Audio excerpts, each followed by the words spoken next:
इतिहास जब पुराना हो जाता है तो लोग उसे पुराण कहते हैं। हमारे पुराणों में प्राचीन भारत का इतिहास है। युगों युगों से चली आ रही मनुष्य सृष्टि के कल्याण हेतु हर काल में किसी न किसी युग पुरुष ने जन्म लिया। त्रेता युग में राम ने मर्यादा पुरुषोत्तम का संदेश दिया, समाज के चरित्र का निर्माण किया। द्वापर युग में कृष्ण ने गीता के द्वारा कर्म का सिद्धांत समझाया और धर्म की संस्थापना की। पर समय चलते धर्म के नाम पर अधर्म बढ़ा। असत्य, अराजकता, असमानता, अस्पृश्यता, अर्थ सिद्धि और अंधश्रद्धा का पाखंड चारों ओर फैलने लगा। मनुष्य भयभीत हो अज्ञान के अंधकार में भटकने लगा। इसी अंधकार को दूर करने पुनः एक युग पुरुष जन्म लेने वाला था और इस बार उस युग पुरुष का नाम था बुद्ध।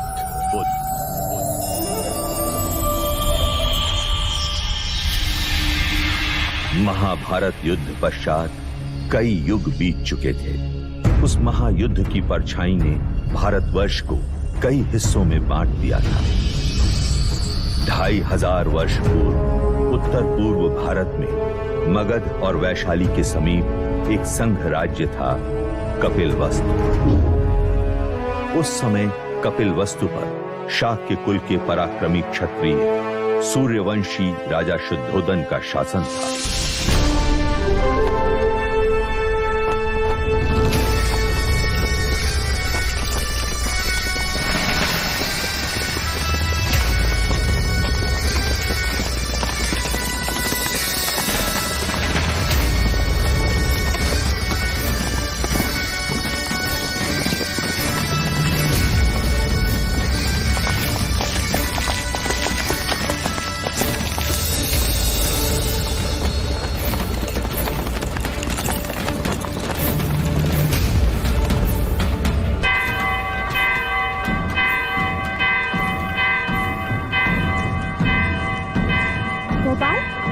लगता है कोई खुशी का संदेश है। हाँ लौशिका, वरना ये गगन ढोल क्यों बजे?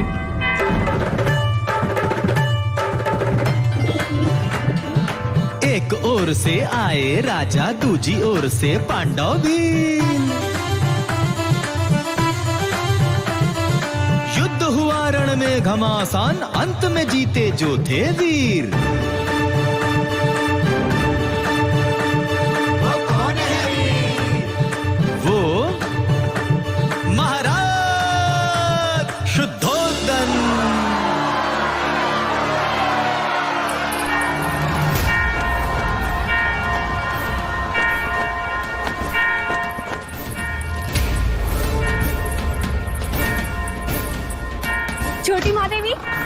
छोटी महादेवी,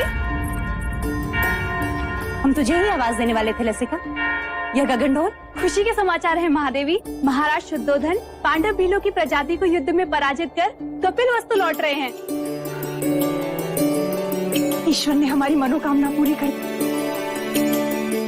क्या यह समाचार महादेवी महामाया तक पहुंचा? नहीं, वो इस समय अपने कक्ष में नहीं है।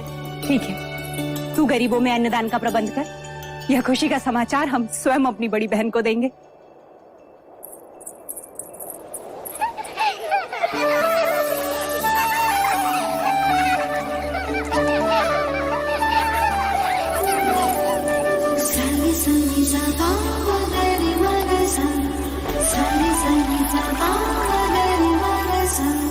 पकड़ लिया, पकड़ लिया, पकड़ लिया।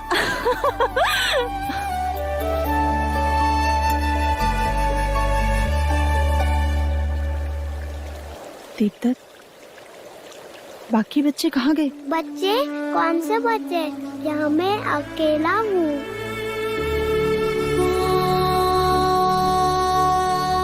ये क्या हो रहा है हमें? अब मैं जाऊँ?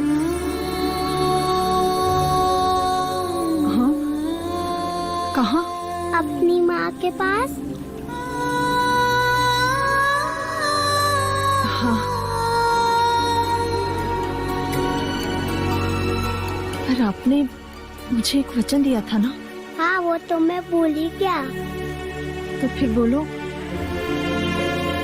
बिना बोले मैं आपको जाने नहीं दूंगी। बोलो, बोलो ना। पहले अपनी आंखें तो बंद कीजिए।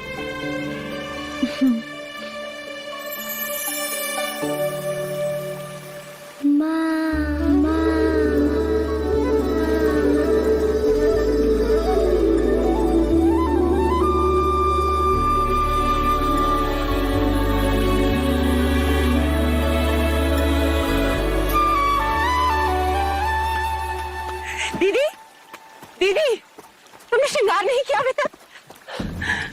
श्रृंगार? वो किस लिए? यह गगन ढोल सुने नहीं तुमने? हवाएं समाचार लाई हैं। महाराज विजयी होकर लौट रहे हैं। पूरे कपिल वस्तु में आनंद का गुलाल छाया है। प्रजापति, ये तो बड़ी खुशी की बात है।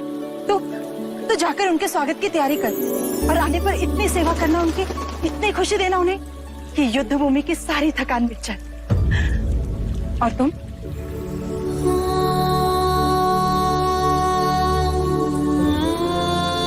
खुशी के मौके पर पांच का चेहरा नहीं देखते प्रजापति। दीदी, मेरा चेहरा देखते ही संतान ना होने का मेरा ये दुख महाराज का दुख बन जाएगा और मैं उनके दुख का कारण नहीं बनना चाहती। दीदी, तुमने महाराज से मेरा विवाह इसलिए कराया था ताकि महाराज को संतान सुख प्राप्त हो और कपिल वस्तु को उसका उत्तराधिकार। किंतु 4 वर्ष हो गए, मैं भी महाराज को संतान का सुख नहीं दे पाई। तो बांझ तो मैं भी हुई ना। ना प्रजापति, ना। मैं अपनी आशा के मुंह से अशुभ सुनना नहीं चाहती।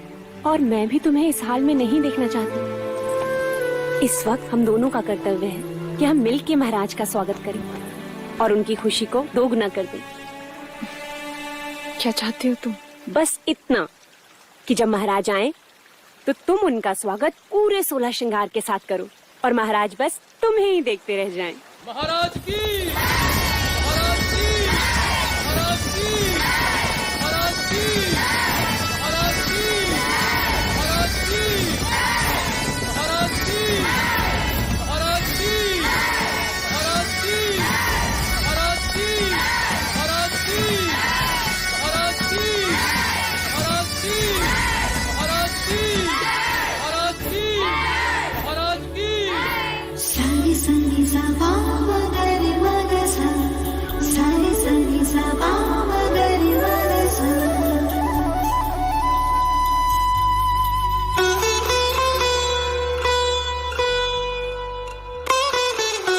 कैसे हो अनुज द्रोणोदन? आपका आशीर्वाद है भाई महाराज, और राज्य में भी सब कुछ कुशल मंगल है। तुम हो तो अमंगल हो भी कैसे सकता है? तुम ही हो जिसके कंधे पर मैं कपिल वस्तु का भार सौंपकर निस्संदेह युद्ध पर जा सकता हूं। आइए। रुकिए, हम आपको प्रवेश करने नहीं देंगे। तुम मुझे प्रवेश क्यों नहीं करने दोगे? पहले आप मेरे लिए क्या लाए हैं वो दीजिए, तभी हम आपको भीतर आने देंगे। मैं राजा होकर सबसे कर वसूल लेता हूँ और ये राजा देवदत्त मुझसे कर ले रहा है। ये रहा आपका उपहार। आप मुझसे युद्ध के बिना भीतर नहीं जा सकते। मेरी ही तलवार और मुझ पर प्रहार। ठीक है।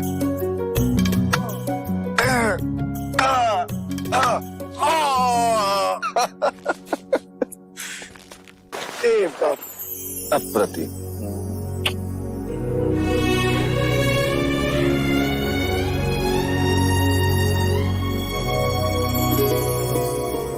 चले। महाराज की, महाराज की, महाराज की।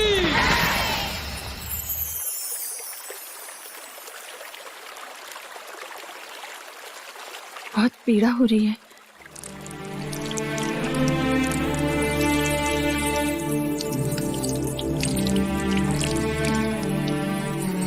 नहीं महामाया,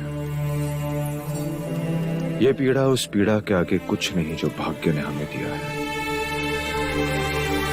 कहने को तो सब कुछ है हमारे पास, परंतु देखा जाए तो कुछ भी नहीं। 2 ब्याह करने के पश्चात भी हम निसंतान हैं। आपके दुख का कारण है। ईश्वर के यहाँ विलंब है, अंधकार नहीं। कुलगुरु वाचस्पति ने संदेशा भेजा है। शीघ्र ही ऐसा योग आएगा जब सूर्य उत्तरायण में प्रवेश करेगा, चंद्र कर्क लग्न में होगा, शुक्र मीन राशि में होगा, पुनर्वसु नक्षत्र होगा। ये वही नक्षत्र है जिस नक्षत्र में भगवान श्री राम का जन्म हुआ था। इस योग में पुत्र कामेष्टि यज्ञ करवाने से हमें हमारी प्रार्थनाओं का फल अवश्य मिलेगा देव। हम तो केवल आपकी गोद में अपने पुत्र को देखना चाहते हैं माया। हमारी गोद तो भरने से रही, किंतु देखिएगा शीघ्र ही प्रजापति की गोद अवश्य किलकारियों से भर जाएगी देव। तथास्तु।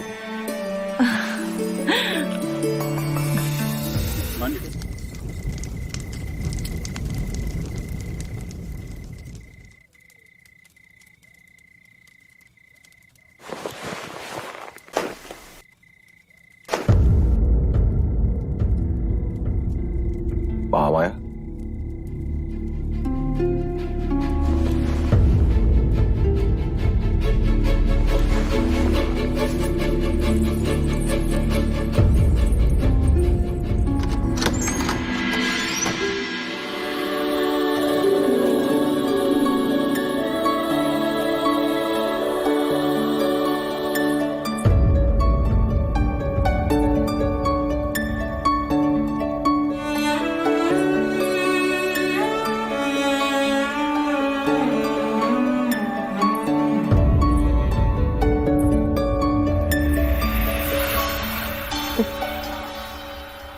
जी बहलाने को पुत्र क्या दिया, महादेवी तो उससे खिलौना समझ बैठी है।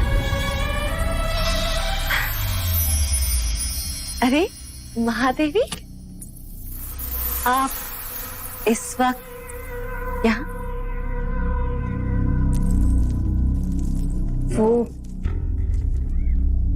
हमें नींद नहीं आ रही थी तो सोचा एक क्षण देवदत्त को दिखाएं।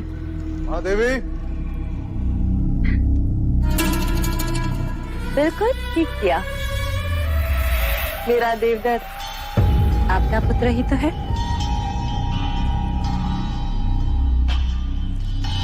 मैं तो हमेशा यही चाहती हूँ कि देवदत्त आपके समीप, आपकी ममता के आंचल में ही रहे। महादेवी, आप यहाँ क्या कर रही हैं?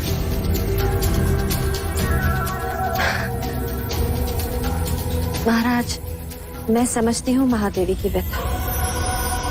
हो जाता है ऐसा कभी कभी। जो चीज नहीं होती उसकी इच्छा प्रबल हो जाती।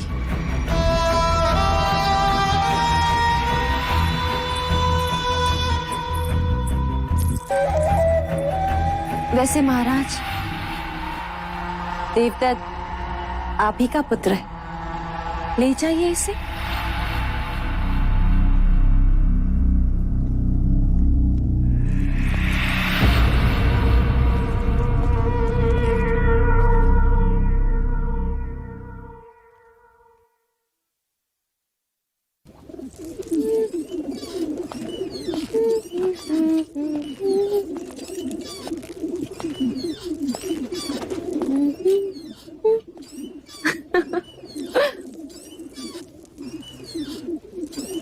देवदत्त कहाँ है मंगला?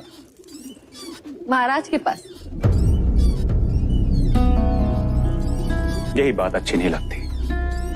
जब भी मैं अपने पुत्र से मिलना चाहता हूँ, या तो वो महादेवी के पास होता है या फिर महाराज के पास। उस रात भी जब मैंने उसे भेजा था, आज नहीं तो कल देवदत्त को महाराज की जगह जो लेनी,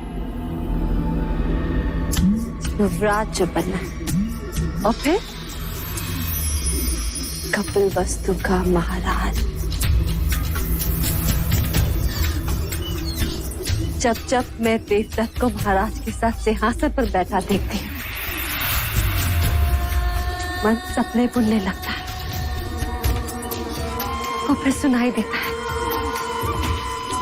युवराज देवदत्त की जय, युवराज देवदत्त की जय हो। मन के पंछी पकड़ना छोड़ दो मंगला। जिस दिन महादेवी माया या प्रजापति दोनों में से किसी एक को संतान हो गई तो तुम्हारी सारी इच्छाएं धरी की धरी रह जाएंगी।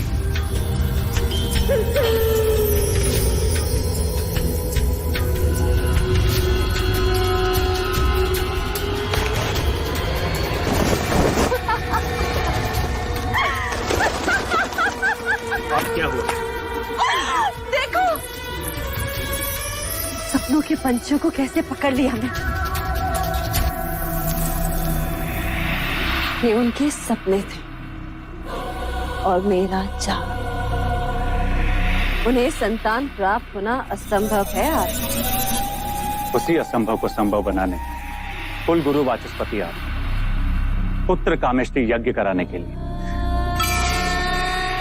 पुत्र कामेष्टि यज्ञ? ऐसे पुत्र कामेष्टि यज्ञ करने से अगर संतान प्राप्त होने लगे तो सारे संसार में आग लग जाएगी। कामुका? जी देवी। इन पंछियों को पिंजरे में बंद कर दो, देवदत्त को तीरंदाजी में काम आएंगे।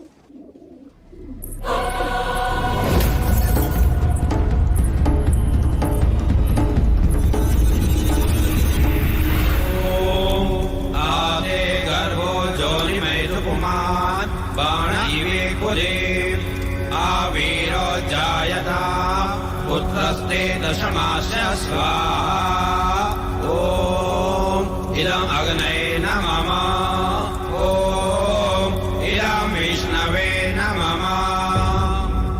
राजन, सभी देवी देवताओं और ग्रहों के बाद हम कुल देवता सूर्य देव का आवाहन करें। सूर्य देवता अपने कुल की रक्षा हेतु अपनी किरणों पर सवार होकर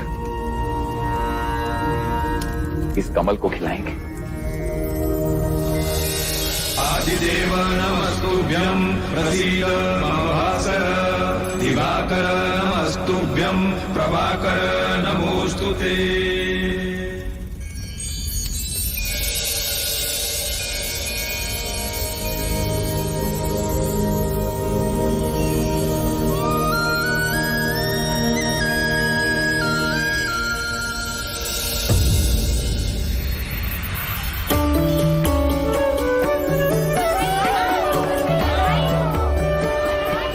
साधो साधो।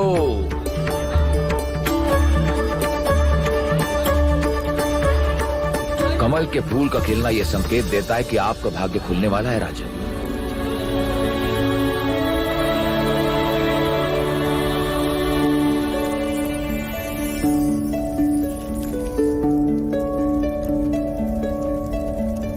सौभाग्यवती भव, पुत्रवती भव। महाराज की, महाराज की, महाराज की।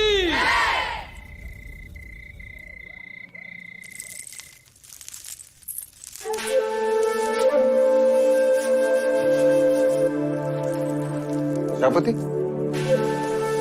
हम आप ही के कक्ष में आ रहे हैं। नहीं देव, हम चाहते हैं कि आज की अशुभ रात्रि आप महादेवी माया के साथ ही बिताएं।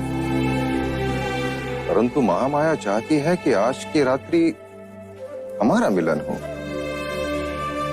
किंतु प्रकृति का संकेत कुछ और ही कह रहा है। हम कुछ समझे नहीं। कुछ दिन स्त्रियों को अकेले ही बिताने होते हैं देव। आप जाएं। कल का सूर्य कपिल वस्तु में नई खुशियां लाएगा। आपकी रात्रि शुभ।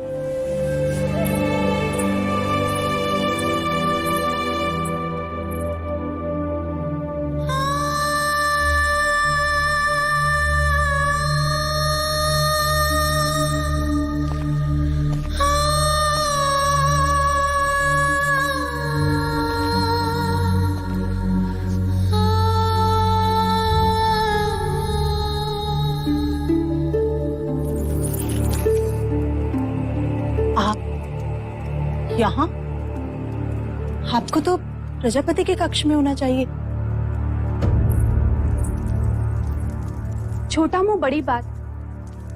आपने महाराज से झूठ क्यों कहा कि आप रजस्वला है?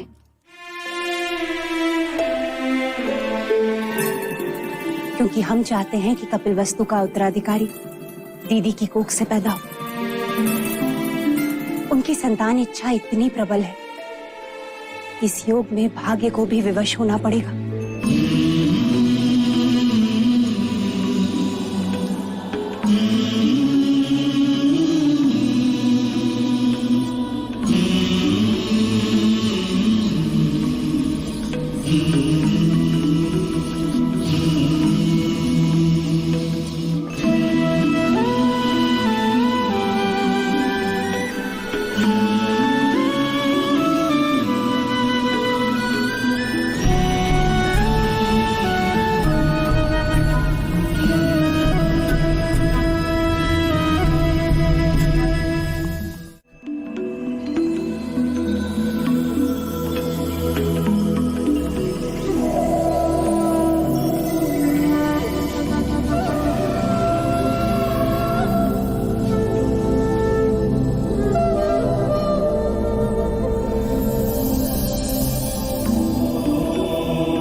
तो ये था वो स्वप्न जो महारानी महादेवी ने पुत्र कामिष्ठ यज्ञ के पश्चात देखा।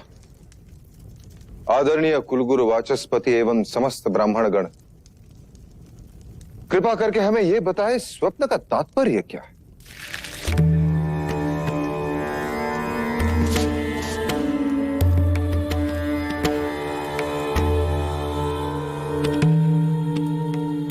राजन, ये स्वप्न शुभ है। लाल कमल का खिलना सृजन का संकेत, आकाश से सफेद हाथी ऐरावत के अवतरण का अर्थ है। कोई दिव्य आत्मा जन्म लेने वाली। बधाई हो, महादेवी गर्भ से है। बधाई हो महादेवी, बधाई हो महाराज। बहुत बधाई।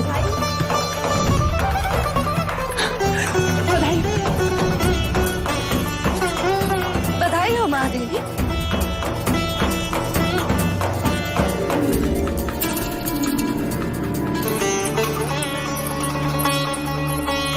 बधाई हो महाराज, बधाई हो।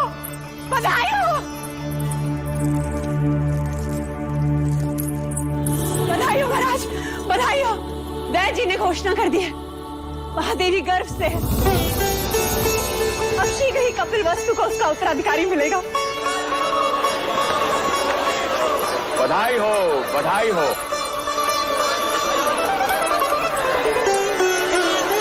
राजन, एक और बात, इस योग में जन्म लेने वाला बहुत बड़ा योद्धा बनेगा। ऐसा ही होगा।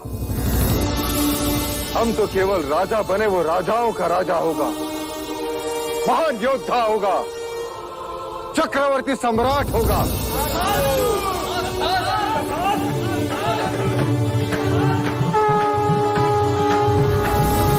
जिसके लिए व्याकुल मन सबका, वहां आया शुभ समाचार। है कोई आने वाला जो लाएगा खुशियों का संसार। अरे वो कौन है? कौन है भाई? बुझो बुझो। वो कपिल वस्तु का युवराज।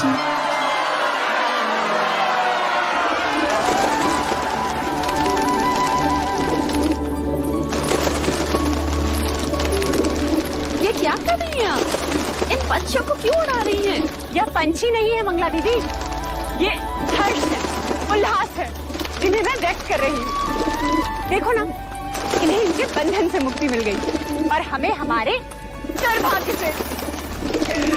आज मैं इतनी आनंदित हूँ, इतनी आनंदित हूँ, इतनी आनंदित हूँ कि बस व्यक्त नहीं कर सकती। वो तो मैं देख रही हूँ कि आप कितनी आनंदित हो रही हैं। जैसे संतान महादेवी माया को नहीं, आपको ही होने वाली। सच कहा मंगला दीदी, यदि संतान मुझे होने वाली होती तो यह आनंद आधा होता। महादेवी माया को हो रही है, इसलिए आनंद दुगना हो गया है। जिसका अधिकार है उसी की कोख फल रही है। मगर फिर भी इस तरह आनंद का प्रदर्शन करना अच्छा नहीं होता। वो कहते हैं ना, ईर्ष्या का विष तो हवाओं में भी होता है। न जाने कौन विघ्न करता सुन ले और न जाने किसकी अशुभ दृष्टि लग जाए। अब तो जो अशुभ दृष्टि डालेगा चेहरा उसी का काला होगा।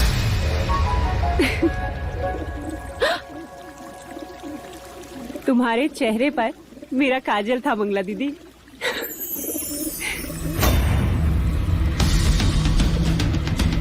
मेरे तो केवल गालों पर काजल था महादेवी प्रजापति, और मैं तो तुम्हें काजल भरे काले आंसू रुलाऊंगी। बस एक और।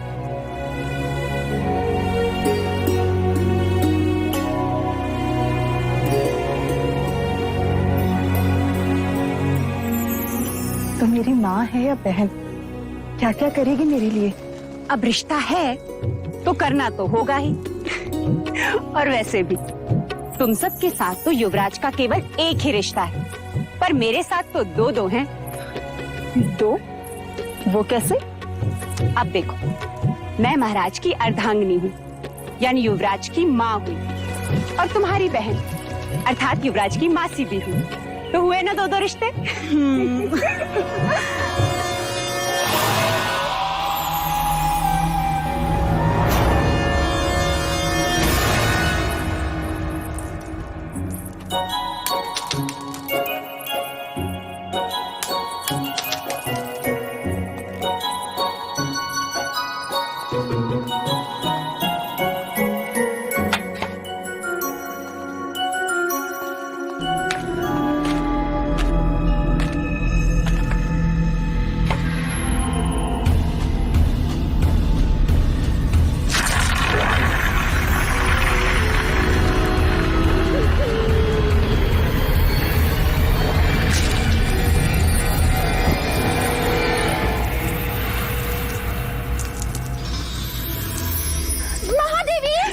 दीदी संभालो। महादेवी, क्या हुआ? देवदत्त कंचे खेल रहा था, महादेवी का पैर फिसला। आप ठीक तो है महादेवी? ईश्वर की कृपा है, नहीं तो आज महादेवी की गोद सूनी हो जाती। गोद सुनी हो शत्रुओं की, महादेवी की तो बस गोद भराई होगी। क्यों दीदी? तथास्तु बोलो मंगला दीदी, तथास्तु बोलो। तथास्तु।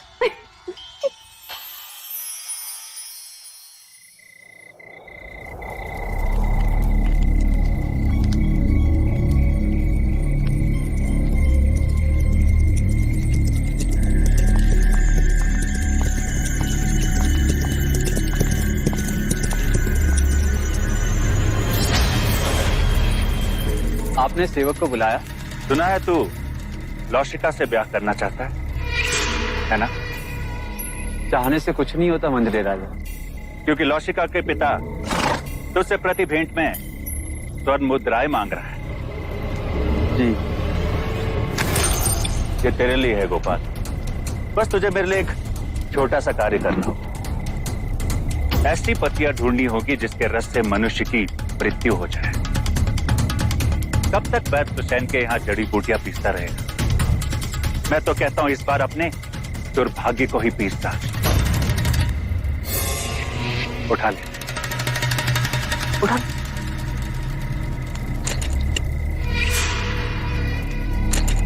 मैंने तेरा कार्य कर दिया गोपाल। अब तू मेरा एक कार्य करेगा। कुछ ही दिनों के पश्चात महादेवी माया की गोद भराई है और इस अवसर को मैं छोड़ना नहीं चाहता।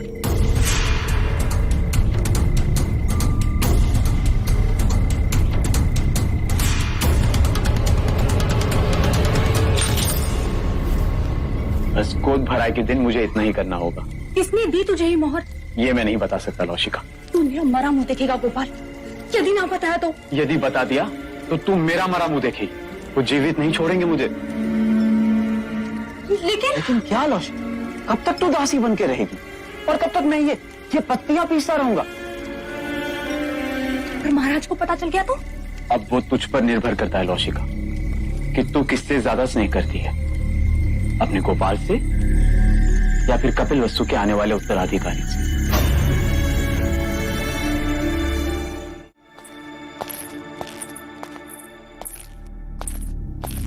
जो खीर महादेवी को खिलाई जाएगी उसमें मुझे विष मिलाना है। गोपाल सब कुछ हमारे विवाह के लिए कर रहा है, पर मैं महादेवी के साथ विश्वासघात नहीं कर सकती, जानकर अनजान नहीं बन सकती। दोनों ने माँ से भी अधिक स्नेह दिया है मुझे।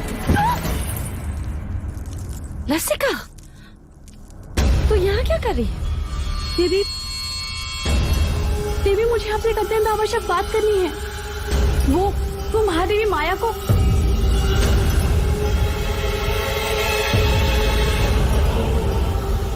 क्या कहना चाहती है? जी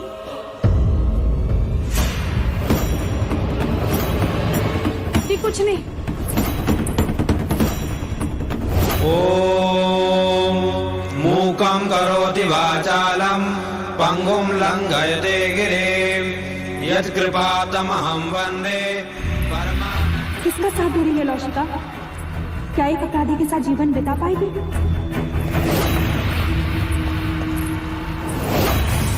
मुझे गोपाल को रोकना ही होगा।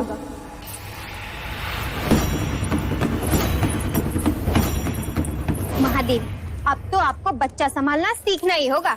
ये सब आप इन्हें क्यों बता रही हैं? ये तो केवल युवराज को जन्म देंगी, पालूंगी मैं। हाँ यशोदा मैया, हाँ।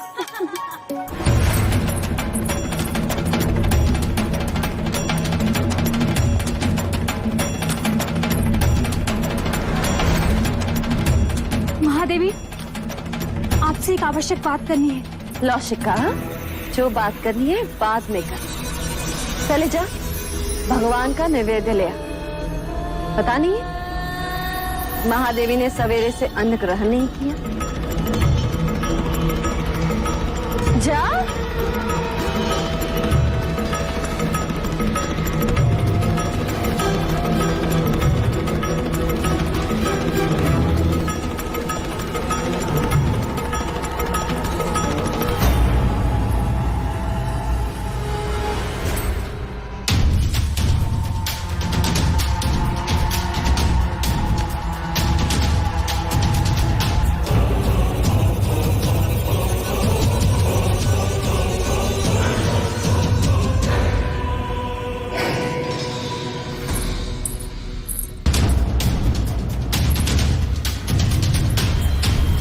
रुक जा।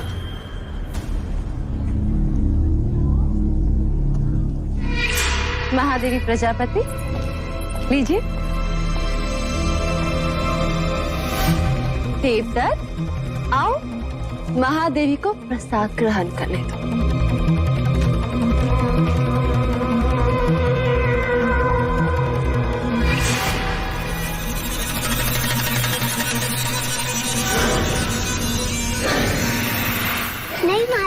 पहले मैं खीर खाऊंगा। अच्छा ठीक है, पहले हम आपको खिलाते हैं। चलो मुंह खोलो।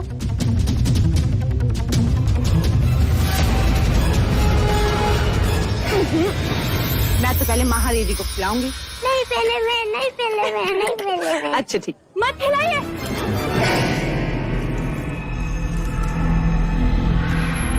रुक जाइए महादेवी।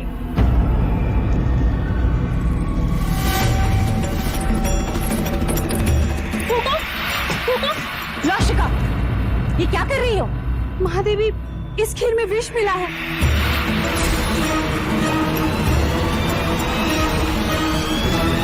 खीर में विष? किसने मिलाया विष?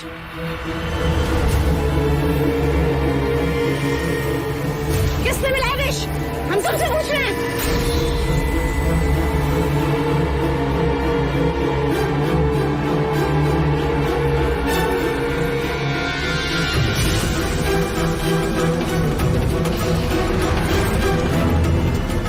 गोपाल,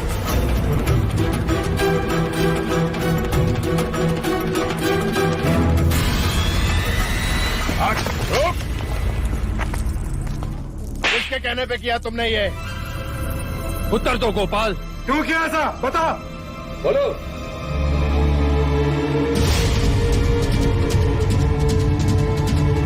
तूने ऐसा क्यों किया?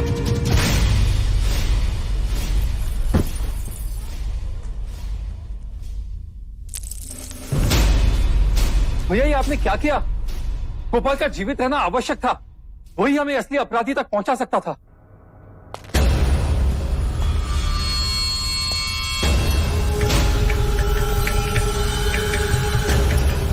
हमें क्षमा कीजिएगा महाराज, किंतु हमारे कुल पे कोई अशुभ दृष्टि डाले ऐसे व्यक्ति को हम एक क्षण भी जीवित नहीं दे सकते, एक क्षण भी नहीं। आपके इस अनुज से बहुत बड़ी भूल हो गई, हमें क्षमा कर दीजिए मां, क्षमा कर दीजिए मां।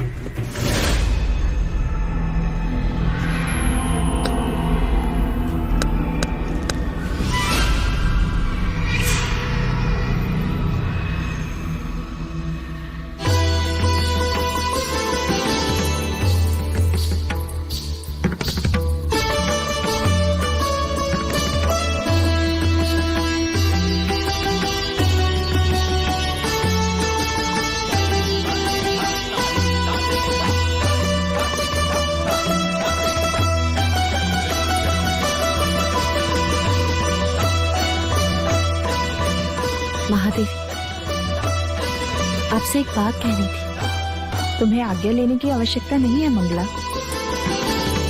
महादेवी,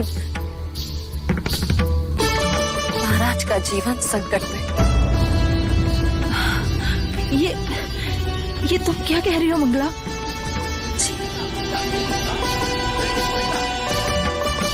एकांत,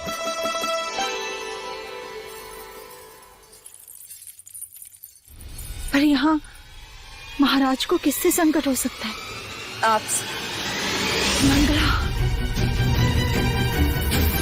महादेवी, सुना है, जो संतान 10वें महीने के बाद पैदा होती है, यदि अपने पिता के घर पैदा हो तो पिता के जीवन पर भारी पड़ती है। मैंने इस बात को पहले नहीं माना, परंतु ज्योतिषियों ने प्रमाण दिया तो महादेवी, वो मैं ही थी जिसने आपका हाथ पकड़कर आपको देवता जाने से रोका। आज मैं ही आपसे कह रही हूँ, आपका यहाँ रहना उचित नहीं है। आप भी तो नहीं चाहेंगे कि महाराज या राज पर कोई भी संकट आए। आखिर अपने सुहाग और संतान की रक्षा करने के लिए ही तो स्त्री का जन्म होता है। महादेवी, कुछ भी हो जाए, आप महाराज को मना लीजिए। शीघ्र, अति शीघ्र यहाँ से प्रस्थान कीजिए।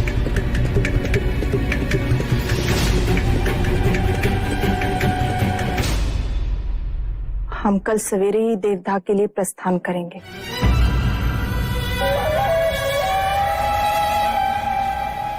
आप देवता जाएंगी जरूर महादेवी, परंतु वापस नहीं आएंगी।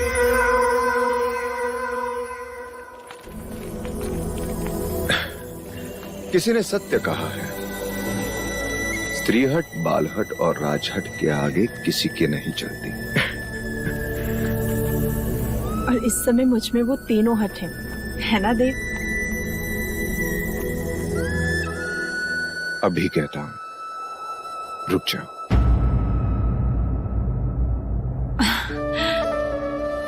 और मैं कहती हूँ जाने दीजिए, मेरा स्वास्थ्य भी अच्छा है और मन भी प्रसन्न है।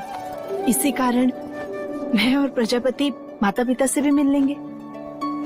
युवराज के जन्म का समाचार मिलते ही आप भी चले आना देवदा। सारी सनी सबा मगरी मगसा, सारी सनी सबा मगरी मगसा, सारी सनी सबा मगरी मगसा।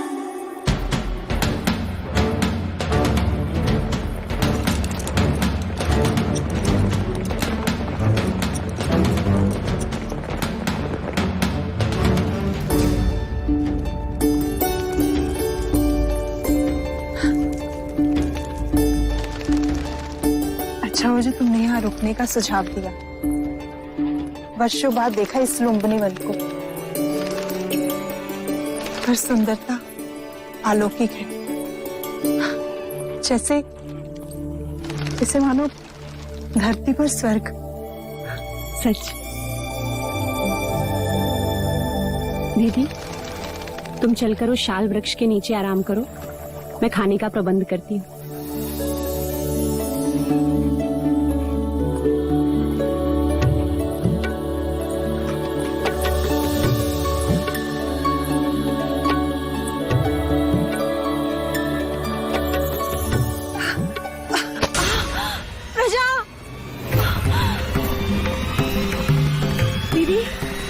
लौशिका, दाई माँ, पिंजरी, जल्दी आओ, देखो महादेवी को क्या हो रहा है।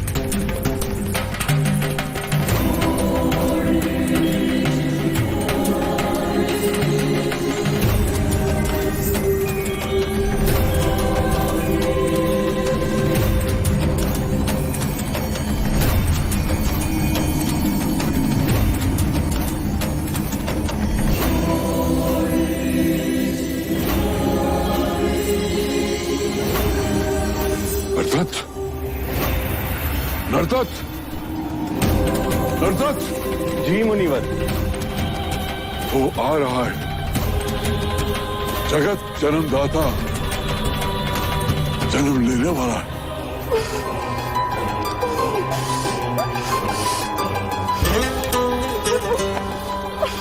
दीदी, दीदी तुम बस धीरज धरे डाल थामे रहना। उसने कहा था कि वो आएगा, अब वो आ गया है।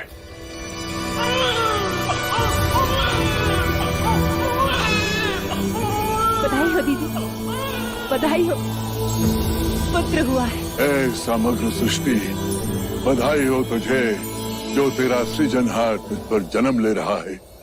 क्या देख रहे हो मुनिवर? भारतवर्ष,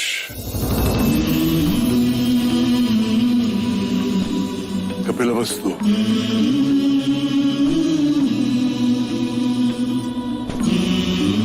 लुम्बिनी वन,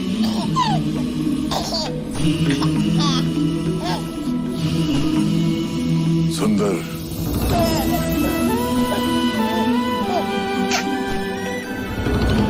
मन को छू लेने वाली दिव्य आत्मा। ना सुंदर बालक हमने पहले कभी नहीं देखा। देखो तो कैसे मुस्कुरा रहा है, महाराज देखेंगे तो कितने प्रसन्न होंगे। बड़ी प्रसन्नता का अवसर है नर्तत, जो मैं उस काल में जीवित हूँ जिस काल में एक महान युग पुरुष ने जन्म लिया है। अब तू ही बता, तेरी इस लीला को मैं किस नाम से पुकारूं? अब तुम ही कहो दीदी, युवराज को क्या कह के पुकारे?